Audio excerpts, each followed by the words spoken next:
उन गुंडों से अपनी इज्जत को छुपाते हुए मैं तंग गलियों में दौड़ रही थी। वो मेरे पीछे चिल्ला रहे थे कि तुझे तो आज हम पाकर ही रहेंगे। भागते हुए मैं हाईवे पर पहुंची, जहां एक ट्रक खड़ा था। मैं उसके अंदर ही छुप गई। कुछ देर के बाद ट्रक ड्राइवर आया और उसने ट्रक को दौड़ा दिया। मैंने चैन की सांस ली कि अब मेरी इज्जत को कोई भी खतरा नहीं है। लेकिन मुझे नहीं पता था कि आगे मेरे साथ क्या होने वाला है। कुछ दूर सफर तय करने के बाद अचानक से ट्रक वाले ने ट्रक रोका और उसने पीछे का दरवाजा खोल दिया। मेरे सामने ट्रक वाला और कई पुलिस वाले थे। मुझे लगा कि वो लोग अब मेरी मदद करेंगे, लेकिन उन्होंने तो ट्रक के अंदर ही मेरे साथ कई घंटे। कहते हैं, जब जिंदगी की मेहरबानी हम पर से उठ जाए तो पैरों की ठंडी जमीन भी पैरों को जलाकर राख कर देती है। और ऐसी ही हालत में अगर आपके आगे पीछे भी कोई ना हो, तब तो ये मुसीबत दुगनी हो जाती है। मेरा नाम रवीना है। मैंने जिस माहौल में आंखें खोली थी, वहां मैंने इंसानियत का कत्ल होते देखा है। एक इंसान जिसके शब्दों में जहर घुला हुआ था, और ऐसा माहौल जो सांसों को भी सीने में दफन कर दे। मेरा बाप मेरी माँ के साथ बहुत जुल्म किया करता था, और मेरी दादी और बुआ भी इस मामले में पूरी तरह से मेरे बाप का साथ देती थी। मेरे बाबा का तो देहांत हो चुका था। मुझे कभी समझ ही नहीं आया कि मेरे बाप को मेरी माँ पर आखिर किस चीज का गुस्सा था कि वो हर छोटी छोटी बात पर मेरी माँ को पीटता था और उन्हें ही अपने गुस्से को निकालने का जरिया बनाता था। क्योंकि मैं सब कुछ ही बचपन से ही देखती आ रही थी, तो इसीलिए मेरी सोच, मेरी आत्मा इस सब का शिकार हो चुकी थी। मुझे अब हर मर्द से बहुत डर लगता था। जब कभी मेरी माँ पर जुल्म होता और मेरी हिम्मत भी जवाब देने लगती तो मैं रोने लगती थी। लेकिन मेरे रोने पर मुझे अपने बाप और दादी की मार का सामना करना पड़ता था। मैं भले ही छोटी सी बच्ची थी, लेकिन उस घर में मुझे रोने की इजाजत नहीं थी। मैं हर वक्त घुट घुट कर अपनी ही आंखों के सामने अपनी माँ को मार खाते हुए देखती रहती थी। मैं उस वक्त तकरीबन 5 साल की थी। मुझे अच्छे से याद है कि मेरी माँ उस वक्त पेट से थी, लेकिन उसके बावजूद भी मेरा बाप मेरी माँ को मारने से बाज नहीं आता था। कुछ महीनों के बाद मेरी माँ ने मेरे खूबसूरत से भाई को जन्म दिया। मेरे भाई को देखकर मेरी दादी और मेरा बाप बहुत खुश हुए थे, और इसीलिए अब मेरे बाप की तरफ से मेरी माँ पर जो जुल्म सितम का सिलसिला था, वो पहले से काफी कम हो गया था। लेकिन ऐसा नहीं था कि वो बंद हो गया था। अब भी मेरा बाप कभी कभी मेरी माँ को मारने से बाज नहीं आता था, क्योंकि मेरी माँ ने उनके खानदान को वारिस दिया था।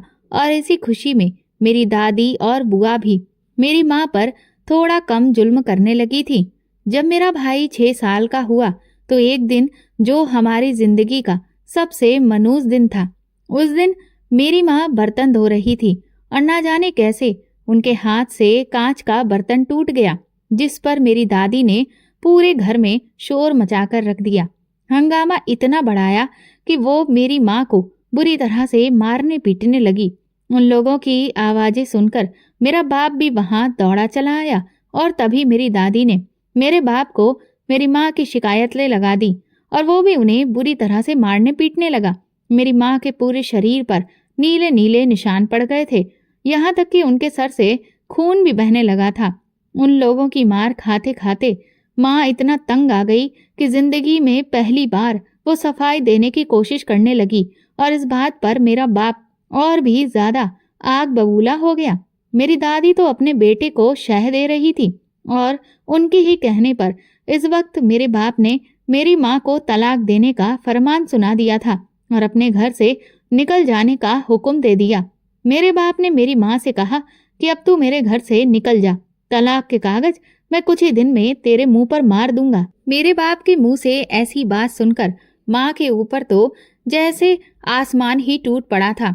वो मेरे बाप के पैरों में गिरकर मिन्नतें करने लगी, लेकिन मेरे बाप को उन पर जरा सा भी रहम नहीं आया, और फिर मजबूरन मेरी माँ को बाप की बात माननी पड़ी। फिर जब मेरी माँ अपने कुछ कपड़े उठाकर हम दोनों भाई बहनों को लेकर घर से जाने लगी, तो मेरी दादी ने जबरदस्ती मेरे छोटे भाई को माँ की गोद से छीन लिया। वो कहने लगी, ये हमारे खानदान का वारिस है, तू इसे कहीं लेकर नहीं जा सकती, जाना है तो अपनी बेटी को लेकर जा, लेकिन हम अपने बेटे को कहीं भी नहीं जाने देंगे। ये अब एक और जुल्म था जो मेरी माँ पर किया जा रहा था कि उनसे उनकी औलाद भी छीनी जा रही थी। माँ एक बार फिर से उनके आगे गिड़गिड़ाने लगी, लेकिन वो इंसानी शरीर में छिपे हुए बहुत बड़े दरिंदे थे जिन पर किसी भी चीज का कोई असर नहीं होता था। ये सब देखकर मेरा भाई, जो कि उस वक्त मात्र 6 साल का था, वो भी बहुत बुरी तरह से रोने लगा था। वो बार बार रोते हुए कह रहा था कि मुझे अपनी माँ के साथ जाना है, लेकिन मेरे बाप ने उसके गालों पर भी थप्पड़ों की बरसात कर दी और उसे डरा धमका कर चुप करवा दिया। मेरी दादी ने भाई को जबरदस्ती गोद में उठाया और लेकर अंदर चली गई और उसके बाद मेरे बाप ने मुझे और मेरी माँ को धक्के मारकर घर से बाहर निकाल दिया। माँ बहुत देर तक दरवाजे के बाहर बैठी मुझे अपने सीने से लगाए बहुत बिलक बिलक कर रोती रही। ये सब तमाशा देखकर मोहल्ले वाले भी इकट्ठे हो चुके थे और वो माँ को तसल्लियां दिला रहे थे, लेकिन मेरी माँ की तो पूरी दुनिया ही लुट चुकी थी। मोहल्ले वाले मेरे बाप को गालियां दे रहे थे और वो भी बाहर से चिल्ला चिल्ला कर उन्हें समझाने की कोशिश कर रहे थे, लेकिन वो ऐसे जाहिल लोग थे जिन पर किसी भी चीज का कोई असर नहीं होता था। बहुत देर तक वहां बैठे रहने के बाद मेरी माँ ने अपना सामान उठाया और मेरा हाथ पकड़कर वो अपनी माँ के घर की तरफ चल पड़ी। मैं आज जिंदगी में पहली बार अपनी नानी से मिलने के लिए जा रही थी, क्योंकि मेरे बाप ने मेरी माँ को अपने घर वालों से मिलने की इजाजत तक नहीं दे रखी थी। हालांकि वो लोग इसी शहर में रहते थे। जब मेरी माँ नानी के घर पहुंची और उन्होंने अपने हालातों के बारे में वहां सब कुछ बताया, तो ऐसा लगा कि जैसे उनके घर में भी भूकंप आ गया हो। उनमें से कोई भी इस बात पर विश्वास ही नहीं कर रहा था कि बेटा पैदा होने के बाद भी मेरे बाप ने मेरी माँ को तलाक देने की बात कही है और फिर बेटे को भी छीन लिया है। मेरे 2 मामा थे और उस वक्त तक वो दोनों ही शादीशुदा थे।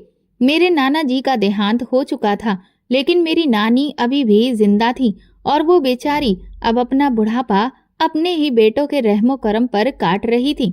उन्होंने जैसे तैसे अपने बेटों की मिन्नतें करके अपनी बेटी को उस घर में रहने की इजाजत तो दिलवा दी थी, लेकिन मेरी दोनों मामियां माँ के और मेरे उस घर में रहने से सख्त ना खिलाफ थे।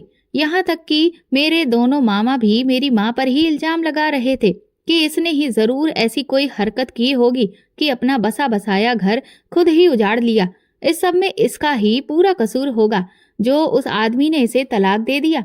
अपने ही भाइयों का ये रवैया मेरी माँ को अंदर से तोड़ रहा था, लेकिन अब वो कर ही क्या सकती थी। जब पति ने तलाक दे दिया है तो फिर उसके बाद भाइयों से उम्मीद ही क्या रखी जा सकती थी, और ऊपर से जब ऐसे भाई हो तब तो कोई सहारा ही नहीं। अब तो मेरी मामियों को भी शय मिल गई थी और इसीलिए वो मेरी माँ पर जुल्म करने का एक भी मौका अपने हाथ से जाने नहीं देती थी। जिस दिन से मेरी माँ ने नानी के घर में कदम रखा था, उन्हें ही उस घर का सारा काम करना पड़ता था, क्योंकि मैं 11 साल की हो चुकी थी और इसीलिए घर के हर काम में मुझे भी घसीटा जाता था और सारा दिन मुझे भी जानवरों की तरह काम करवाया जाता था। मेरी नानी ये सब कुछ चुपचाप देखती रहती थी, लेकिन वो कुछ कहती नहीं थी, क्योंकि वो बेचारी भी बहुत मजबूर थी और वो कुछ नहीं कर सकती थी। मैं उस वक्त स्कूल भी जाया करती थी, लेकिन नानी के घर जाने के बाद मेरे मामा ने मेरी पढ़ाई लिखाई का खर्चा उठाने से साफ इनकार कर दिया था। जब मेरी माँ ने मेरा खर्चा उठाने के लिए लोगों के घरों में काम करना चाहा, तो ये बात भी मेरे मामा लोगों को बिल्कुल भी गवारा नहीं हुई। वो कहने लगे कि अगर तुमने लोगों के घरों में काम किया तो मेरी इज्जत तो बिल्कुल मिट्टी में मिल जाएगी, और लोग क्या कहेंगे कि हम अपनी बहन को अपने दम पर पाल भी नहीं सकते हैं। वो लोग अपनी बहन का खर्चा भी नहीं उठाना चाहते थे, लेकिन वो लोगों से ये सब भी नहीं सुनना चाहते थे। वो हर तरफ से बस अपनी ही मनमानी कर रहे थे और इसी मनमानी की भेंट हम लोगों को चढ़ाया जा रहा था। मामा लोगों की जिद की वजह से मेरी माँ ने मन मार कर पहले तो मुझे काफी दिनों तक घर पर ही बिठा कर रखा था, लेकिन फिर मेरी नानी ने जब बहुत ज्यादा मिन्नतें की तो मुझे सरकारी स्कूल में दाखिला दिला दिया गया और खर्चे के नाम पर मिलने वाले चंद रुपयों को जोड़कर ही मेरे स्कूल की फीस भी अदा की जाने लगी।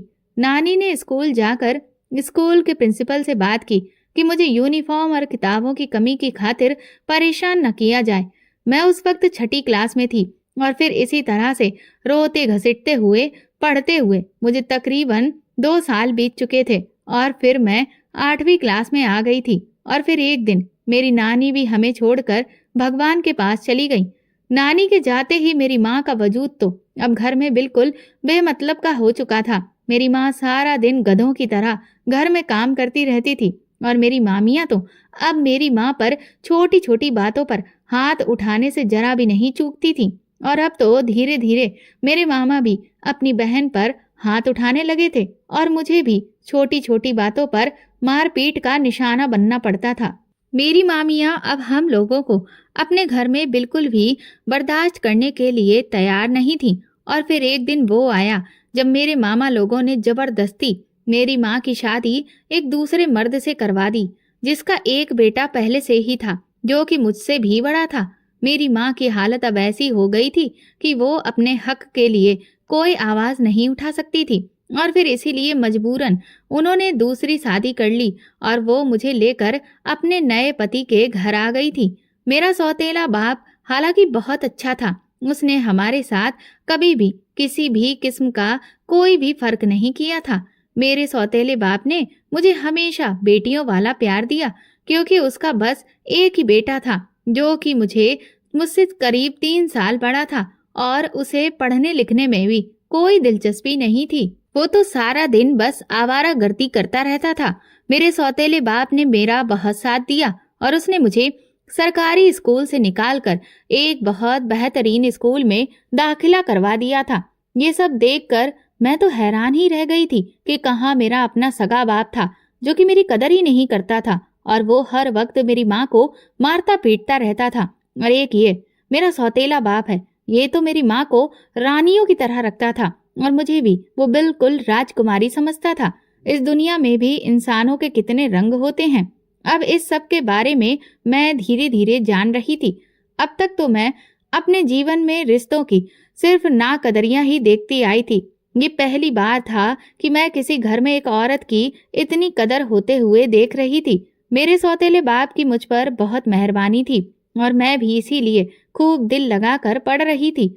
और उस वक्त मैं ग्रेजुएशन कर रही थी। तब मेरी जिंदगी में एक और हादसा हुआ। मेरे सौतेले भाई ने कभी भी हम दोनों माँ बेटियों को दिल से नहीं अपनाया था, लेकिन वो सिर्फ अपने पिता की वजह से हमेशा चुप रहता था और हमें देखकर अपनी नाक बहुएं सिकोड़े रहता था और ना ही वो हमसे कभी बात करता था। उसके पिता ने उसे कई बार इस बात पर काफी मारा पीटा भी था, लेकिन क्योंकि वो जवान था तो उस पर इन सब चीजों का कोई भी असर नहीं होता था। मैं उस वक्त तकरीबन 21 साल की थी और मेरा ग्रेजुएशन का लास्ट ईयर चल रहा था जब एक दिन मेरी माँ और सौतेले पिता एक हादसे का शिकार हो गए। वो लोग एक फंक्शन में कार से शामिल होने जा रहे थे कि तभी एक तेज रफ्तार ट्रक ने उन्हें टक्कर मार दी और उनकी कार बेकाबू होकर रोड के साइड पर खड़े हुए एक ट्रॉली से जा टकराई। मेरे माता पिता दोनों की ऐन मौके पर ही मौत हो गई। ये वो कयामत थी जो मेरे सर पर आ गिरी थी। अब मेरा साथ देने वाला मेरे सौतेले भाई के अलावा और कोई भी नहीं था। मुझे तो समझ ही नहीं आ रहा था कि अब ये जिंदगी मेरे साथ क्या सुलूक करने वाली है। मेरे सौतेले पिता की मौत के बाद मेरा बड़ा भाई, जो कि उस वक्त तकरीबन 25 साल का था, उसने भी अब मुझे मारना पीटना शुरू कर दिया था और वो मुझे गालियां भी देने लगा था। लेकिन मैं मजबूर थी, इसीलिए खामोशी से सब कुछ सहती रहती थी, क्योंकि मेरे पास अब उसके सिवा ना तो और कोई सहारा था और ना कोई भी चारा। वो तो हम माँ बेटियों को ही अपने घर में होने वाले इस हादसे का जिम्मेदार समझता था। वो अक्सर मुझे मनहूस कहा करता था। मेरी जिंदगी में तो पहले भी मेरी कोई कदर नहीं थी, बस एक मेरे सौतेले पिता ही तो थे जिन्होंने मुझे राजकुमारी बनाकर रखा था। लेकिन अब मेरे सौतेले भाई ने मुझे एकदम से आसमान से उतारकर सीधा जमीन पर पटक दिया था। मैं तो उसे अपना भाई ही समझती थी, भले ही वो सौतेला था, लेकिन उसने मुझे कभी भी अपनी बहन की नजर से नहीं देखा था। मेरे पिता के देहांत के बाद जो उनकी छोटी सी किराने की दुकान थी, वो मेरे भाई के कब्जे में ही आ गई थी। मेरे सौतेले भाई ने सारी जिंदगी कोई भी काम नहीं किया था और अब तो ऐसा था कि उसे कोई भी रोक टोक करने वाला नहीं था और इसीलिए धीरे धीरे वो बुरी संगत का शिकार होता चला गया और 1 साल के अंदर ही उसे जुए जैसी बुरी लत भी पड़ गई, जिसके चक्कर में उसने मेरे सौतेले पिता की पूरी दुकान को बर्बाद करके रख दिया। यहाँ तक कि हमें घर भी बेचना पड़ा और अब हालत वो हो चुकी थी कि जिस घर के हम लोग पहले मालिक थे, मेरे सौतेले पिता का जो वो घर था, अब उसी घर में हम लोग किराएदार बनकर रह रहे थे। लेकिन मेरे भाई ने इस सब से कोई भी सबक नहीं लिया था और इसीलिए उसने अपने जुए का सिलसिला बराबर जारी रखा हुआ था। घर के हालात तो ऐसे हो चुके थे कि अब कई कई दिनों तक खाने पीने को भी कुछ नहीं मिलता था। मेरी ग्रेजुएशन भी पूरी हो चुकी थी और अब मुझे अपने रिजल्ट के आने का इंतजार था। घर के हालात क्योंकि बहुत खराब थे और इसीलिए मैंने फैसला किया कि अब मुझे ही कुछ करना होगा। फिर मजबूर होकर मैंने अपने भाई से नौकरी करने की इजाजत मांगी तो उसने भी मुझे इजाजत दे दी, लेकिन अब भी वो मेरी तरफ देखना भी गवारा नहीं समझता था। मैं एक स्कूल में बतौर टीचर पढ़ाने लगी थी। वहां पर मेरी तनख्वाह तो काफी अच्छी थी, लेकिन मुझे हर वक्त ये डर सताता रहता था कि मेरी तनख्वाह को मेरा भाई अपने जुए की लत में उड़ा देगा। हालांकि अभी तक ये मेरा डर ही था, लेकिन ये डर बेवजह नहीं था, क्योंकि मैं जैसा सोच रही थी और वैसा ही हुआ। जब मुझे मेरी पहली तनख्वाह मिली तो वो सारे पैसे मुझसे मेरे भाई ने छीन लिए, बल्कि वो तो उन पैसों को देखकर गुस्से में आ गया और कहने लगा, पूरे महीने की मेहनत के बदले बस इतने थोड़े से पैसे क्यों लेकर आई हो। मैं भला उसे क्या कहती, क्योंकि वो तो बिल्कुल ही बेहिस और बेगैरत हो चुका था। उसे तो किसी बात से कोई फर्क ही नहीं पड़ता था। इसीलिए मैं बिल्कुल खामोश रही। जब मुझसे मेरे पूरे महीने की मेहनत मेरे भाई ने छीन ली तो मैं स्कूल में नौकरी करने के साथ साथ बच्चों को ट्यूशन पढ़ाने का सिलसिला भी शुरू कर दिया था। अब ट्यूशन वाले बच्चों को मैंने कह दिया था कि वो मुझे घर में फीस ना दें। मैंने उन ट्यूशन वाले बच्चों के माँ बाप से बात की और उन्हें अपनी फीस के बदले घर का थोड़ा बहुत राशन देने को कह दिया, ताकि मेरे घर का सिलसिला चलता रहे। तनख्वाह का भी मैंने ये हिसाब रखा कि अगले महीने से मैंने आधी तनख्वाह एक कमेटी में देना शुरू कर दिया और आधी तनख्वाह ही घर पर लाने लगी। मैंने भाई को नहीं बताया था कि मैंने अब ऐसा करना शुरू कर दिया है। उसे बस इतना ही कहा था कि कॉलेज वालों को काफी घाटा हुआ है और इस वजह से उन्होंने तनख्वाह कम कर दी है। इस बात पर मेरे भाई को गुस्सा तो बहुत आया, लेकिन मुफ्त के हाथ आते पैसे उसे बुरे नहीं लग रहे थे। मैंने बैंक में अपना अकाउंट खुलवा लिया था और 2-3 कमेटियों के पैसे जो मुझे मिले थे अब वो वहां पर जमा हो रहे थे। मैं जानती थी कि मेरे भाई से मुझे कुछ भी नहीं मिलेगा, इसलिए मुझे अपने लिए जो कुछ भी करना था अपने ही बलबूते पर करना था। मुझे जॉब करते हुए 3 साल हो चुके थे और ट्यूशन की मदद से आने वाले राशन की वजह से घर का खाना पानी भी ठीक से चल रहा था। बचे कुचे पैसों से मैं घर का किराया भी दे दिया करती थी। मेरा भाई बिल्कुल ही बेगैरत था। वो अपनी ही बहन की कमाई पर पल रहा था और उसकी कमाई को जुए में भी उड़ा रहा था। ये सिलसिला जारी रहा, यहाँ तक कि मेरे भाई के सर पर धीरे धीरे बहुत सारा कर्जा चढ़ता चला गया। मैं उसे अपना भाई ही मानती थी और उसका ख्याल भी रखती थी, लेकिन मेरा भाई मुझसे गाली के बगैर बात ही नहीं करता था। मेरी भी मजबूरी थी, क्योंकि अब इस भरी पूरी दुनिया में मेरा कोई भी नहीं था जो मेरे सर पर हाथ रखता। कर्जे की वजह से भाई अब ज्यादातर घर में ही रहने लगा और उसे जुआ खेलने के लिए पैसे नहीं मिलते थे। मेरे हर महीने आने वाले थोड़े बहुत पैसे कर्ज की किस्त चुकाने में ही चले जाते थे। फिर भी भाई इधर उधर से कर्जे लेकर और जुआ खेलता रहता था। घर में रहने की वजह से अब वो मुझे कई बार अपने अत्याचार का निशाना भी बना चुका था। आखिर एक दिन उसने सारी हदें पार कर दी, जब जुए खाने के गुंडे अपना कर्जा मेरे भाई से वसूल करने के लिए घर के दरवाजे तक आ पहुंचे थे। जब भाई ने उनसे कुछ मोहलत मांगी तो वो उसे पीटते हुए घर के अंदर घुस आए और तभी उनकी नजर मुझ पर भी पड़ गई। उन्होंने तुरंत ही मुझे भी बालों से पकड़ लिया और मेरे भाई से कहने लगे, अगर तू अपना कर्जा नहीं दे सकता है तो फिर अपनी इस खूबसूरत और जवान बहन को हमारे हवाले कर दे। उनकी इस बात में तो मेरे होश ही उड़ा कर रख दिए थे। मैं एकटक अपने भाई की तरफ देख रही थी कि भला वो क्या जवाब देगा। उसने भी मेरी तरफ देखा और फिर कहने लगा, मेरी बहन को छोड़ दो।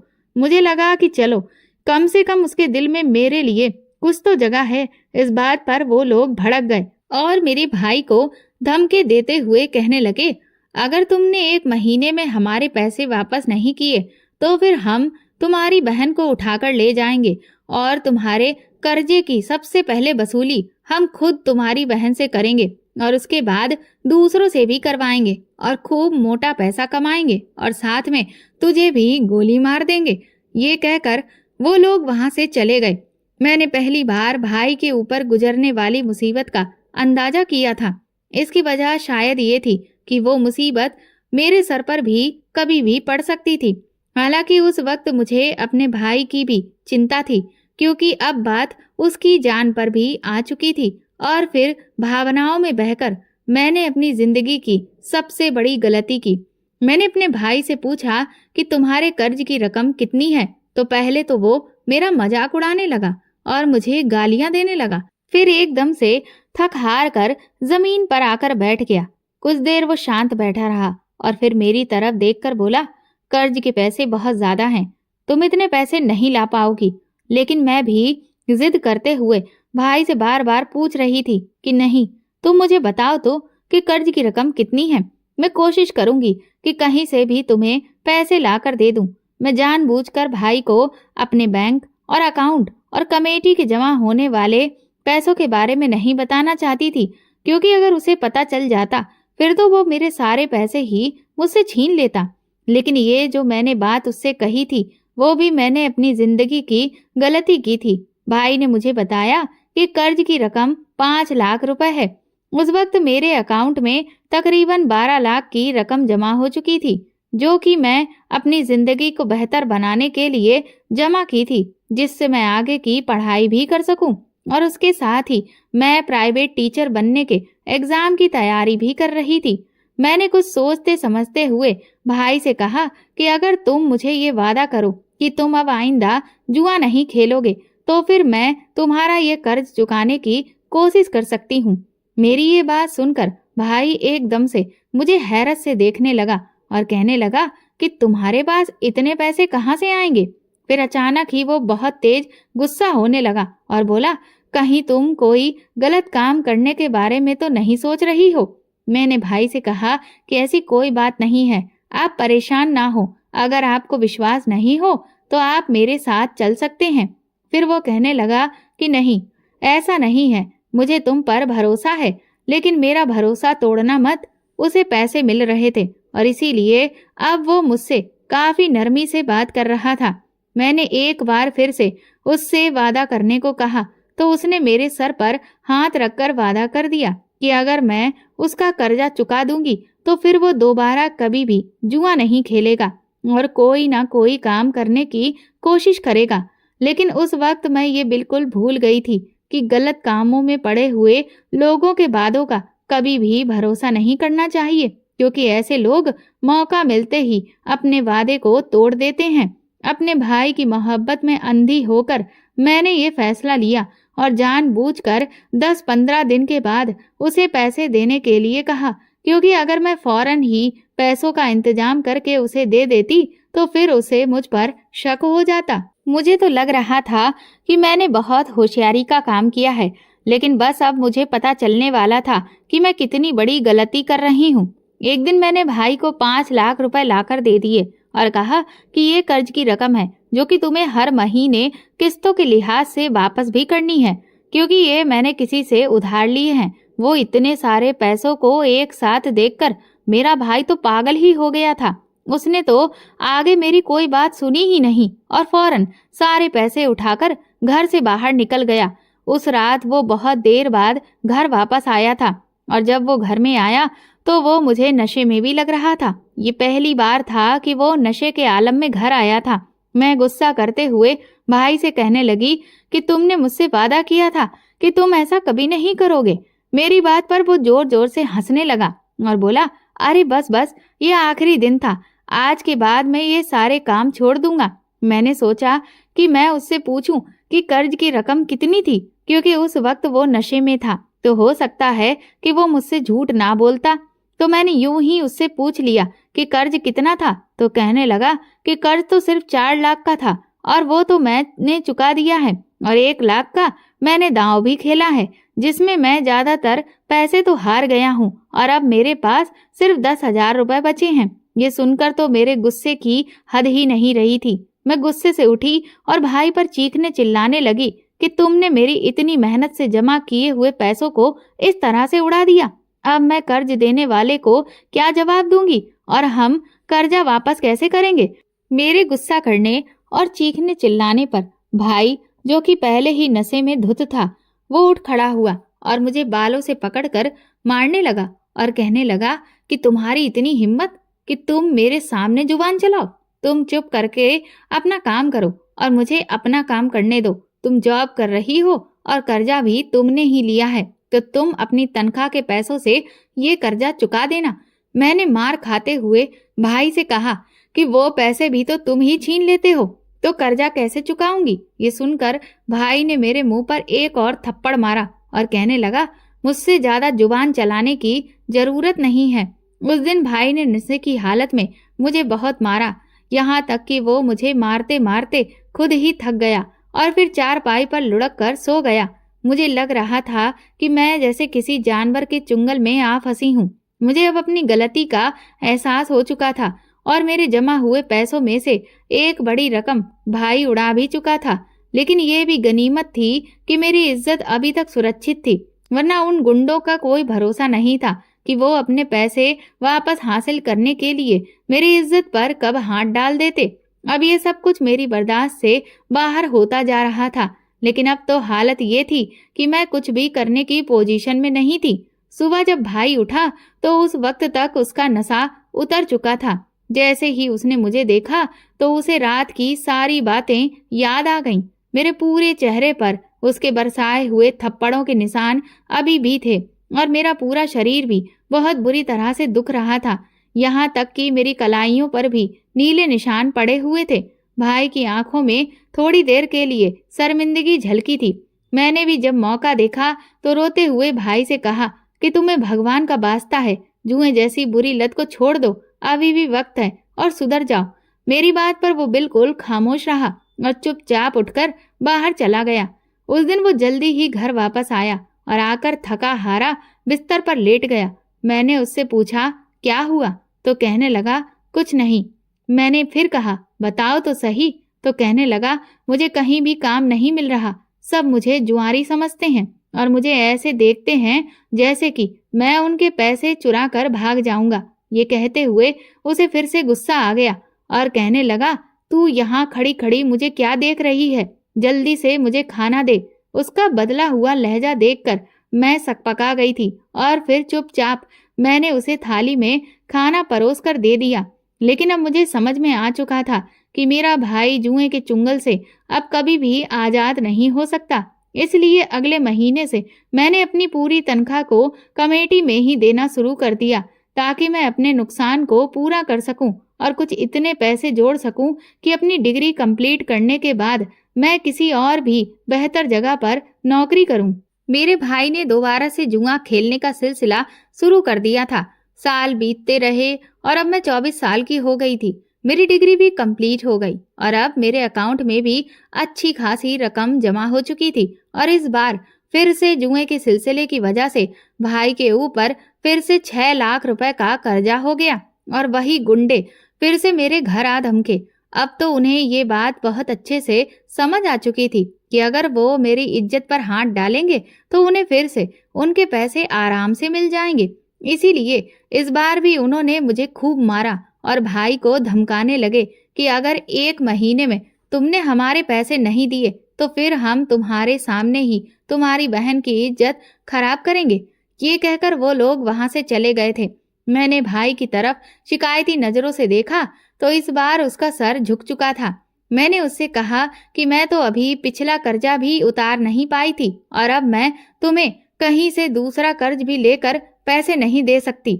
लेकिन मेरे भाई ने मेरी किसी भी बात का कोई जवाब नहीं दिया। वो ना जाने क्यों अब मेरी तरफ अजीब नजरों से देख रहा था। जिसे देखकर अब मुझे उसकी नजरों से बहुत डर लग रहा था। कुछ देर के बाद वो बाहर निकल गया और इस बार उसने मुझे कर्ज को लेकर कोई भी बात नहीं की। एक दिन जब मैं ट्यूशन पढ़ाकर और खाना तैयार करके फ्री हुई तो तब तक मैं काफी थक चुकी थी और रात भी बहुत हो गई थी और इधर भाई घर नहीं आया था। ये तो भाई का रोज का ही सिलसिला हो चुका था। मैं खाना तैयार करके रख देती थी, कभी वो खाना खा लेता था और कभी मुझे खाना ऐसे ही पड़ा हुआ मिलता था। मैं चुपचाप आंखें बंद करके लेटी थी कि तभी मुझे कुछ खुसफुसाहट की आवाज सुनाई दी। मैं हैरान हुई कि ये आवाजें कहाँ से आ रही हैं। तभी मैंने देखा कि बाहर बरामदे की लाइट जल रही थी और मेरे कमरे के बाहर मुझे दो लोगों की परछाई नजर आई। जब मैंने ध्यान से उन आवाजों को सुना तो एक आवाज तो मेरे भाई की थी और एक किसी दूसरे आदमी की। ये देखकर मैं बहुत बुरी तरह से डर गई और फिर सोने की एक्टिंग करते हुए उनकी बातें सुनने लगी। मेरा भाई बोला, देख लो, यही है वो लड़की, अच्छे से देख लो। ये कहकर उसने दूसरे शख्स की तरफ देखा। वो आदमी अंदर झांक रहा था। वो निहायत ही भूखी नजरों से मेरी तरफ देख रहा था। वो काफी देर मुझे निहारता रहा और खुश होता रहा। इसके बाद मेरे भाई ने लाइट बंद कर दी और फिर वो दोनों घर से बाहर निकल गए। मैं दबे कदमों से उठी और घर के दरवाजे के बाहर तक आई। अब वो लोग दरवाजे के बाहर खड़े होकर बात कर रहे थे। वो शख्स भाई से वादा करते हुए कहने लगा कि मैं तुम्हें पूरे 15 लाख रुपए देने को तैयार हूँ, बस तुम किसी भी दिन अपनी बहन को कोई भी नशीली दवा देकर बेहोश कर देना और फिर मेरे बताए हुए ठिकाने पर पहुंचा देना। इसके बाद तो मुझे जो करना है मैं खुद ही कर लूंगा। ये कहते हुए वो बहुत खुश हो गया, लेकिन उनकी बातें सुनकर मेरे पूरे शरीर में सिहरन सी दौड़ गई थी। मैं सोचने लगी कि कल तक उन गुंडों से मेरी इज्जत के लिए लड़ने वाला भाई आज खुद मुझे बेचकर पैसे कमाना चाह रहा है। अब तो मेरे दिल में भाई के लिए नफरत की चिंगारियां भड़क उठी थीं। लेकिन मैं ये भी जानती थी कि मैं कमजोर लड़की जात हूँ और इसमें मैं कुछ कर भी नहीं सकती। इसके बाद मेरा भाई उस आदमी से कहने लगा कि ठीक है, तो फिर तुम ऐसा करो, कल ही आ जाओ। उसे बेहोश करना मेरे लिए कोई बहुत बड़ी बात नहीं है। मैं चाहूँ तो इसे मार पीट कर भी बेहोश कर सकता हूँ। इस पर वो आदमी कहने लगा, अरे नहीं, ऐसा मत करना। अगर तुमने ऐसा किया तो उसकी सुंदरता में दाग लग जाएगा, जो कि मैं नहीं चाहता हूँ। फिर तो सारा मूड ही खराब हो जाएगा। मैं समझ गई कि अब मेरी इज्जत की कोई भी खैर नहीं है। फिर वो आदमी वहां से चला गया और इससे पहले कि मेरा भाई घर के अंदर आता, मैं भी वापस अपने कमरे में आ चुकी थी। वो पूरी रात मैंने बेचैनी से करवटें बदलते हुए गुजार रही थी। अगले दिन मैंने जितनी भी कमेटी में पैसे जमा करवाए थे, उन लोगों से मिन्नतें करके कमेटी निकालने से पहले ही पैसे वापस ले लिए और जुर्माने के तौर पर भी इसमें से कुछ रकम मैंने अदा कर दी। अब वो सारे पैसे मैंने अपने बैंक के अकाउंट में जमा करवा दिए, क्योंकि मैं अब इस घर से भागना चाहती थी जहां पर मेरी इज्जत और जिंदगी की बोली लगाई जा रही थी। इसके बाद घर जाते हुए रास्ते में मैं एक मेडिकल स्टोर पर रुकी और वहां से अपने इरादों को पूरा करने के लिए मैंने कुछ चीजों को खरीदा। और जब घर वापस आई तो देखा कि भाई तो पहले से ही घर में बैठा हुआ मेरा इंतजार कर रहा था। आज उसका लहजा हर रोज के मुकाबले कुछ ज्यादा ही नरम था और वो बिल्कुल नॉर्मल तरीके से मुझसे बात कर रहा था। लेकिन मैं भी बहुत अच्छे से जानती थी कि ये सब कुछ उसका दिखावा और ढकोसला है। भाई कहने लगा कि तुम ऐसा करो, खाना बनाओ और मैं तुम्हारे लिए दूध जलेबी लेकर आता हूँ। ये जिंदगी में पहली बार था कि भाई ने मुझे बाहर से कुछ खाने का लाकर देने की बात कही थी। लेकिन मैं सब समझ रही थी, पर मैं कुछ भी उस पर जाहिर नहीं करना चाहती थी, क्योंकि मैं नहीं चाहती थी कि उसे मुझ पर शक हो जाए। मैंने भी कहा, ठीक है भाई, तुम ले आओ, इतनी देर में मैं भी खाना तैयार करके लगाती हूँ, फिर बैठकर साथ में खाते हैं। उस दिन मैंने कड़ी चावल पकाया क्योंकि वो मेरे भाई को बहुत पसंद था और मैं भाई के लिए कड़ी भी अलग से निकाल कर रख दी। कुछ ही देर के बाद वो घर वापस आया। उसके हाथ में दूध जलेबी के 2 पैकेट थे। उसने एक पैकेट अपने पास रखा और दूसरा मुझे देकर कहने लगा, जाओ इसको निकाल लो, खाना खाने के बाद खाएंगे।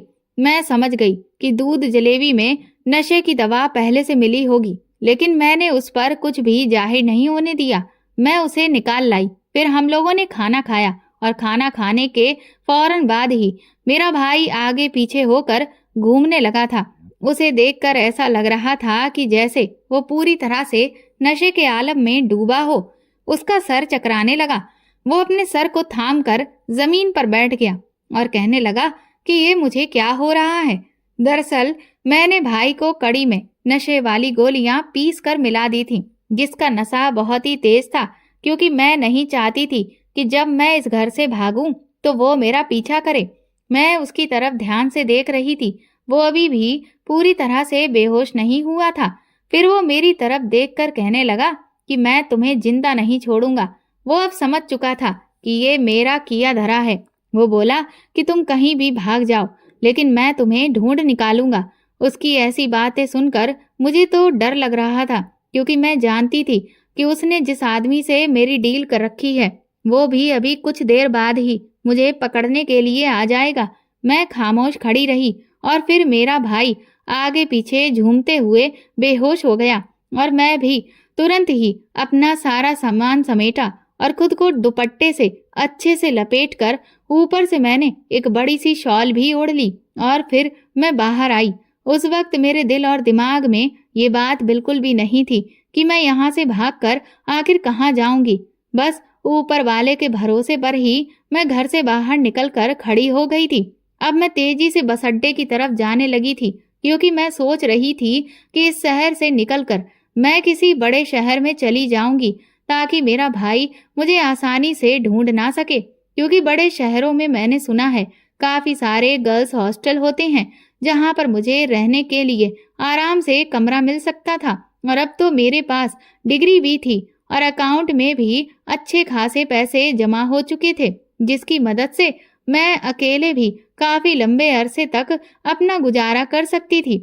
मैं तेज कदमों से चलती हुई बस अड्डे की तरफ जा रही थी कि तभी मुझे अचानक अपने पीछे कुछ दौड़ते हुए कदमों की आवाजें सुनाई देने लगी और तभी साथ में आवाज आई कि ये लड़की रुक जाओ, हमारे साथ चलो, वरना हम तुम्हें गोली मार देंगे। ये सुनते ही मैंने वहां से दौड़ना शुरू कर दिया और जो आसपास की तंग गलियां थीं उनमें घुस गई। मेरे पास मेरे सारे डिग्री के और बैंक के डॉक्यूमेंट्स मौजूद थे। मैं नहीं चाहती थी कि उस हालत में मैं किसी के भी हाथ लगूं। उन तंग गलियों से दौड़ते हुए मैं न जाने कब कहां से होते हुए एक बड़े से रोड पर पहुंच गई। मेरे पीछे भागते हुए लोगों की आवाजें मुझे अभी भी सुनाई दे रही थी, क्योंकि ये सर्दियों के दिन थे, जिसकी वजह से हर तरफ सन्नाटा छाया हुआ था। लेकिन मुझे पूरा यकीन था कि अभी तक वो लोग मुझे देख नहीं पाए हैं कि मैं किधर चली गई हूँ, क्योंकि मैं तंग गलियों में घुस गई थी। और फिर तभी मुझे उस बड़े से रोड के दूसरी तरफ एक छोटा सा मंदिर दिखाई दिया। उसके साथ में एक ढाबा भी बना हुआ था। मैं तेजी से एक लंबा चक्कर काट कर उस ढाबे के अंदर चली गई और एक तरफ छुप गई। लेकिन तभी मैंने उन लोगों को भी उसी ढाबे में अंदर दाखिल होते हुए देखा। वो लोग तकरीबन संख्या में 6 से 7 लोग थे और उनके हाथों में बंदूक भी थी। वो किसी शिकारी कुत्तों की तरह मुझे ढूंढ रहे थे। मैं ढाबे के पीछे वाली दीवार से सटकर सब कुछ देख रही थी और ये सब देखकर मेरी टांगें बुरी तरह से कांप रही थीं।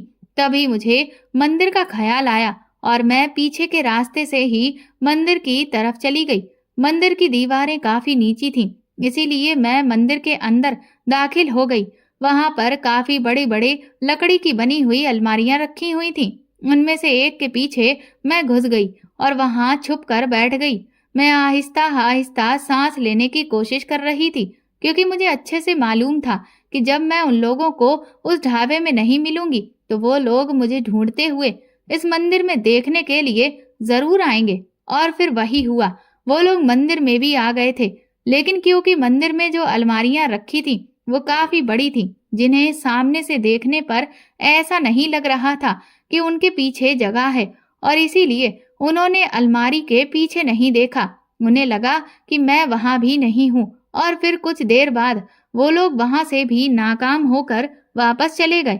मैंने सोचा कि अब मुझे यहाँ से निकलना चाहिए। जैसे ही मैं वहां से निकलने को हुई कि तभी मंदिर के दरवाजे के ठीक सामने एक ट्रक आकर रुका, जिसकी वजह से मैं एक बार फिर से घबरा गई और एक तरफ दुबक गई। मैंने धीरे से झांक कर देखा तो उस ट्रक में से बस एक आदमी ही नीचे उतरा था। हुलिये से वो कोई ड्राइवर ही लग रहा था। वो आदमी पर्सनैलिटी में काफी लंबा चौड़ा तगड़ा था, लेकिन बाहर रोशनी काफी हल्की थी, जिस वजह से मुझे उसका चेहरा ठीक से पहचान में नहीं आ रहा था। लेकिन हाँ, बाकी के ट्रक ड्राइवर की तरह उसका हुलिया बिगड़ा हुआ नहीं था, बल्कि उसने साफ सुथरे कपड़े पहन रखे थे। वो शख्स मंदिर के अंदर ही आ रहा था। उसने अपने जूते वगैरह और बेल्ट सब ही उस मंदिर के बाहर उतारे और बाद में वो प्रार्थना करने के लिए मंदिर में अंदर चला गया। उसके अंदर जाते ही मैं दीवार की आड़ लेकर बाहर निकल आई। तभी मैंने उन आदमियों को सड़क के दूसरी तरफ कुछ दूरी पर खड़े देखा, जिससे मेरी हालत खराब हो गई थी। मुझे समझ नहीं आया कि अब मैं क्या करूं, क्योंकि मंदिर के अंदर जाती तो वो ट्रक ड्राइवर मुझे देख लेता और दूसरी तरफ मैं जा नहीं सकती थी कि तभी मेरी नजर वहां पर खड़े उस ट्रक पर पड़ी जिसमें वो आदमी आया था। मैंने जब उस ट्रक को गौर से देखा तो उस पर उसी बड़े शहर का नाम लिखा हुआ था जहां पर मैंने जाने का फैसला लिया था। मैं इधर उधर देखने लगी तो मुझे कोई भी आसपास नजर नहीं आया जो मुझे देख रहा हो, और फिर मैं चुपके से उस ट्रक में चढ़ गई। मैंने उसमें रखे हुए कागजातों को खंगालना शुरू किया तो मुझे पता चला कि ये ट्रक वाकई में इस बड़े शहर की तरफ जा रहा था जहां पर मैं जाना चाहती हूँ।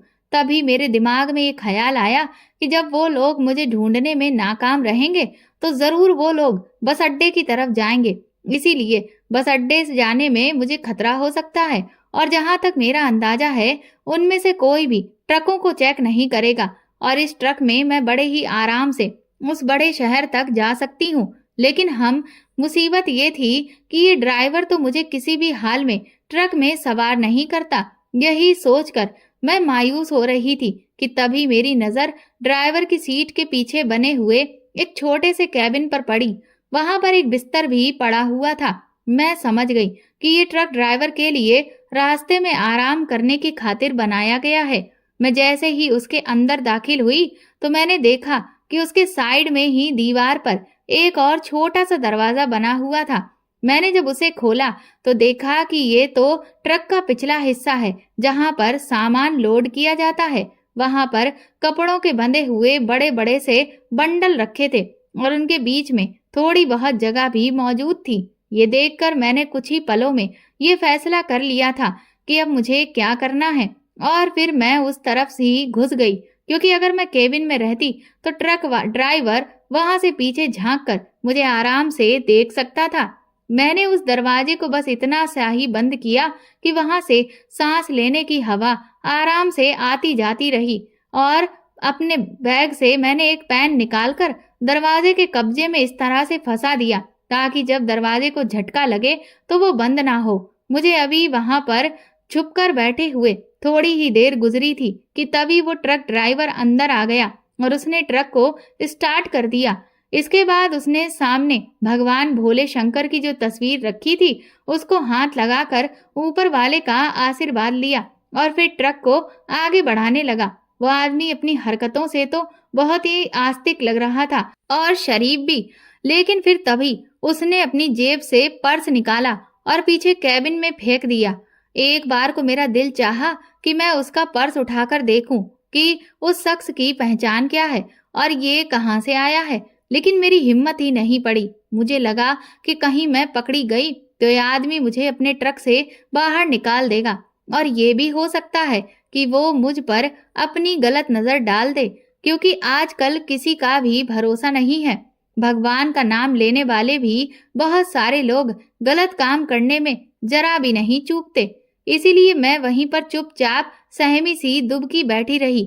थोड़ी देर के बाद उस आदमी के पास किसी का फोन आया तो उसकी बातों से अंदाजा हुआ कि मेरा ख्याल बिल्कुल सही था। वो इस बड़े शहर की तरफ ही जा रहा था जहां मुझे जाना था। अब मैं चुपचाप वहीं सिमटी बैठी रही। ट्रक बाहर की तरफ निकल आया था। फिर कुछ दूर आगे पहुंचकर एक दूसरा ढाबा पड़ा और उसने रास्ते में वहां रुककर उस ढाबे से खाना पैक कराया। इस दौरान वो आदमी और ट्रक ड्राइवर की तरह नीचे उतरकर सिगरेट, चाय वगैरह के लिए भी नहीं गया। खाना खाया तो उसने ट्रक में बैठे बैठे ही अपना खाना खत्म किया और जो थोड़ा बहुत खाना बचा था उसे कैबिन में ही रख दिया।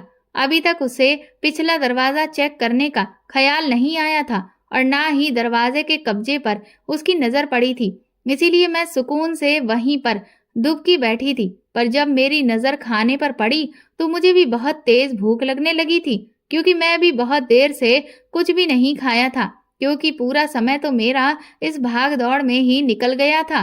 खुद की जान को बचाने के लिए इतना भागते भागते मेरी हालत खराब हो गई थी। लेकिन वो बचा हुआ खाना मैं उठा नहीं सकती थी, क्योंकि उससे तो फिर उस आदमी को पूरा शक हो जाता। मैं भगवान को याद करते हुए वहीं पर बैठी रही। अब ट्रक शहर से निकलकर हाईवे पर दौड़ रहा था। मैंने दरवाजे में जो दरार मौजूद थी उससे झांकते हुए बार बार देख रही थी कि अब उस बड़े शहर के आसार शुरू हो रहे थे। तभी शहर के करीब आने की वजह से ट्रैफिक भी एकदम से ज्यादा बढ़ गया और एक जगह पर उसने ट्रक को रोकने के लिए बहुत जोर से ब्रेक लगाए। तो मैं, जो कि दरार से आंखें लगाकर बाहर का नजारा देखने में मसरूफ थी, तभी मुझे जोर से झटका लगा और मेरे हलक से चीख निकल गई, जिसकी वजह से मैं आगे की तरफ झुकी और मेरे वजन से वो दरवाजा खुला और फिर मैं लुढ़कते हुए कैबिन में आ गिरी। मेरी चीख सुनकर वो आदमी भी परेशान हो गया और हैरान होकर देखने लगा।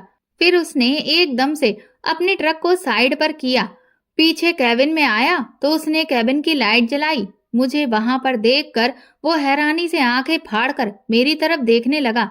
वो हैरान था कि मैं उसके ट्रक में कब और कहां से आ घुसी। वो मुझसे पूछने लगा कि तुम कौन हो और मेरे ट्रक में कैसे आई। अब मेरा हाल खराब हो चुका था। मैं उसके पैरों में पड़ गई और कहने लगी कि तुम्हें भगवान का वास्ता है, मुझे यहाँ से निकलने के लिए मत कहना। ये कहकर मैंने उसे अपनी पूरी दुख भरी कहानी सुना दी। उसे मुझ पर विश्वास हो, इसीलिए मैंने अपना आईडी कार्ड भी निकाल कर उसे पकड़ा दिया। मेरा आईडी कार्ड देखते ही वो और भी ज्यादा हैरत से मेरी तरफ देखने लगा और ऐसा लगा कि जैसे वो तो बिल्कुल पत्थर का बन गया हो। अचानक ही मैं हैरान रह गई, क्योंकि उसकी आंखों से आंसू निकलने लगे थे और फिर तो वो जोर जोर से रोने लगा। मैं तो परेशान हो गई कि आखिर मेरे आईडी कार्ड में उसने ऐसा क्या देख लिया जिसकी वजह से वो ऐसे रो रहा है। तभी उसने मुझे मेरे नाम से पुकारा और कहने लगा, रवीना दीदी, आपने मुझे पहचाना नहीं। उसके मुंह से ये शब्द सुनकर मैं तो हैरान से उसे तरफ देख रही थी। तभी उसने अपना आईडी कार्ड निकालकर मेरे सामने रख दिया और फिर मेरी पहचान जब उसे पता चली तो उसका जो हाल हुआ था ठीक वही हाल मेरा हुआ। मैं फटी फटी आंखों से उसके पहचान पत्र को देख रही थी। मैं उसकी तस्वीर और उसका नाम देख रही थी। फिर मैंने सर उठाकर उसे देखा तो एकदम से उसे पहचान गई। ये तो मेरा छोटा भाई दीपक था, जिसे मेरे सगे बाप ने जबरदस्ती अपने पास रख लिया था और हम माँ बेटी को उससे जुदा कर घर से निकाल दिया था। मैं इस अचानक टकराव पर बिल्कुल हैरान थी। मेरी आंखों से आंसू बह रहे थे।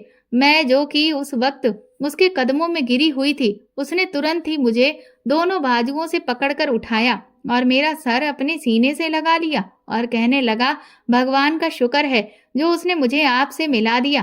फिर उसने मुझे अपनी जिंदगी की पूरी कहानी सुनाई। मेरा वो जालिम बाप बहुत अरसा पहले मर चुका था और उसकी जिंदगी खत्म होने के बाद ही मेरे भाई ने ट्रक ड्राइविंग का काम शुरू कर दिया था और ये ट्रक भी उसका अपना ही था, जिसको चलाने के लिए उसने कोई ड्राइवर नहीं रखा था, क्योंकि उसे बचपन से ही मेहनत का शौक था। उसने अपने बाप से मिलने वाली जायदाद का कुछ हिस्सा बेचकर ही ये ट्रक लिया था और अब वो उसे चला रहा था। इस वक्त वो इस बड़े शहर में रहता है जहां मैं जाना चाह रही थी। उसकी अब तक शादी भी नहीं हुई थी। मैं तो भगवान के करिश्मे पर हैरान थी कि वो किस तरह से बिछड़े हुए लोगों को मिला देता है। इसके बाद मेरा भाई मुझे अपने साथ ले गया और बाकी की जायदाद में से जो मेरा हिस्सा था उसने वो मेरे नाम कर दिया और कहने लगा कि ये तुम्हारा हक है। मेरे बाप ने मेरे भाई को बिल्कुल भी नहीं पढ़ाया था, जिसकी वजह से ही आज वो ये काम करने के लिए मजबूर था। आज मैं एक सरकारी स्कूल में बहुत अच्छे पद पर काम कर रही हूँ। मेरे भाई ने अपना फर्ज निभाते हुए मेरी शादी भी करवा दी है और अब मैं अपनी जिंदगी में बहुत खुश हूँ। कुछ अरसे के बाद मैंने भी अपने छोटे भाई के लिए एक अच्छी लड़की देखकर उसकी भी शादी कर दी। मैं इतने अरसे के बाद अपने भाई से मिली थी और इसीलिए मेरे दिल में ये तमन्ना थी कि मैं अब अपने भाई के साथ भी रहूं, क्योंकि मेरे पति बहुत अच्छे थे। इसीलिए वो मुझे भाई के घर 3-4 महीने रहने की इजाजत दे दिया करते थे, जिस वजह से मुझे अपने भाई का साथ भी मिल जाता है। मेरी बीती हुई जिंदगी ने मुझे भले ही कितने ही दुख दर्द दिए थे, लेकिन अब मैं अपने जीवन से बहुत खुश हूँ, क्योंकि मुझे मेरे भाई और पति दोनों की तरफ से भरपूर प्यार मिला है और अब हमारे जीवन में कोई भी तनाव नहीं है। दोस्तों, अगर आपको हमारी कहानी पसंद आई है तो कमेंट करके जरूर बताएं और वीडियो को लाइक करके ज्यादा से ज्यादा शेयर करें। चैनल पर नए हैं तो सब्सक्राइब करें और हाँ, नोटिफिकेशन बेल को जरूर दबाएं ताकि अगली अपडेट सबसे पहले आपको मिले। धन्यवाद।